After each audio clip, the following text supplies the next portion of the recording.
Right then, video So, 3. Number 3. We're rolling.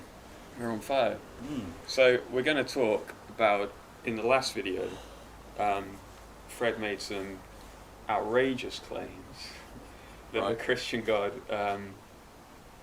does not make sense, basically, is illogical, I think you said, Yes. and self-contradictory, Yes. and cannot exist as defined.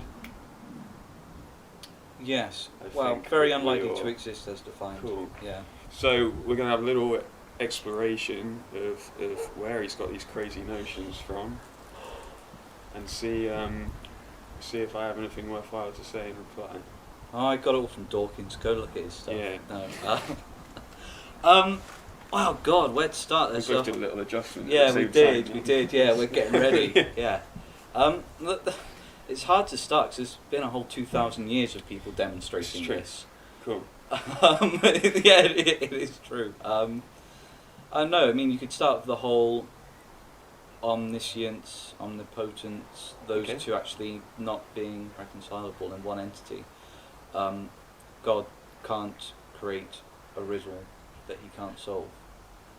I mean, something being all powerful is already, he can't. There is something he can't do, so he's not all powerful. What is it that he can't do? Well, he can't create a riddle that he can't solve.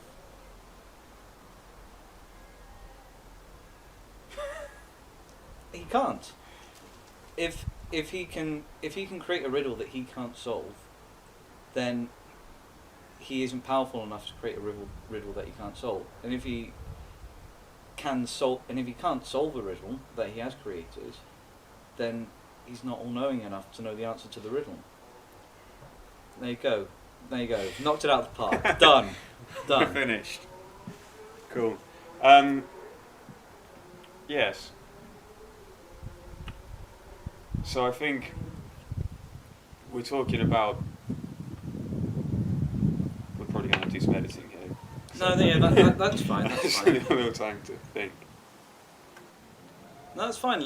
We'll let them see us thinking as well, because a lot of people. One of the things that I think a lot of people aren't confident enough to actually talk about their beliefs. And yeah, you and I have to think about this stuff a lot. And when we're talking, we give each other time. We don't. It's not about beating each other into submission, is it? No, yeah. It's about and I think this is part of what we're doing with these videos, really. So I've distracted you completely from your train of thought there. Haha, I have won. Alright, have a think.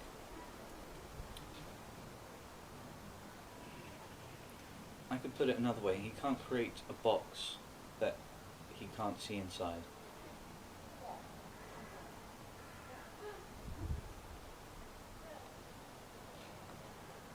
Yes.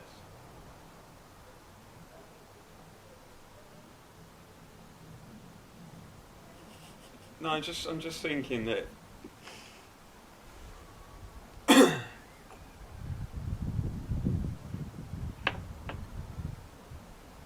mean, there is a really easy cop-out, which I know a lot of theologists have gone for, which is, he is the greatest thing that there can be.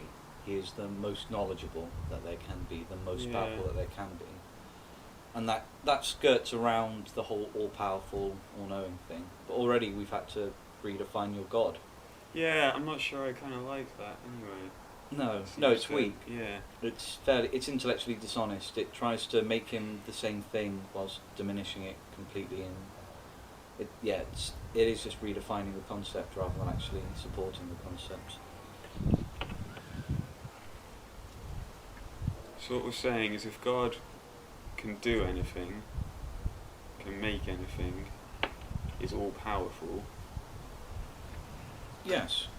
then he should be able to make something that he can't do. That doesn't seem to quite work. Okay, let's go with all-powerful, Yeah. all-knowing. Let's keep those separate Yeah. for this example.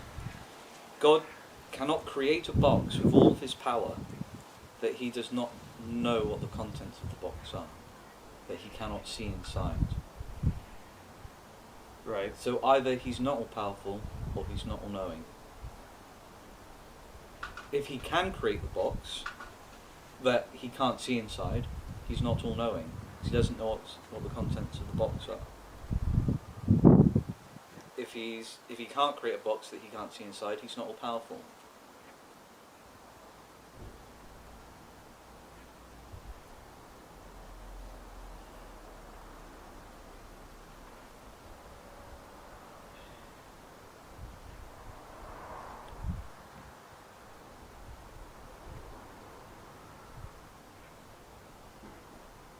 I suppose all I'm saying is that... Go on.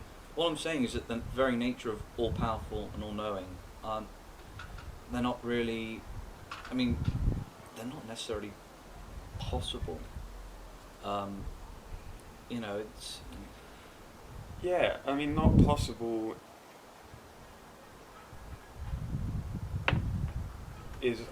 I mean, the best I can kind of get on that is that we're coming from a limited understanding, a limited perspective, that any sort of logical reasoning or argument along those lines, of course we're not going to be able to necessarily understand a solution to that. It's the flatland thing, isn't it? That if it was all 2D and that was suddenly pierced by a 3D object, how are you supposed to comprehend that?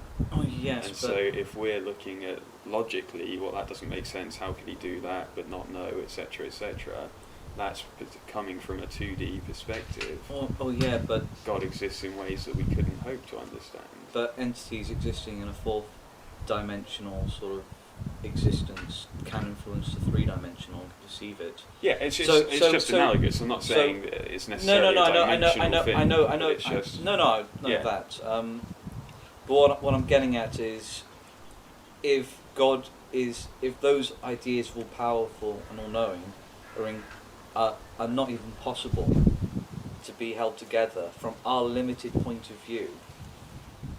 I mean, our point of view is going to be limited compared to this conceptual deity.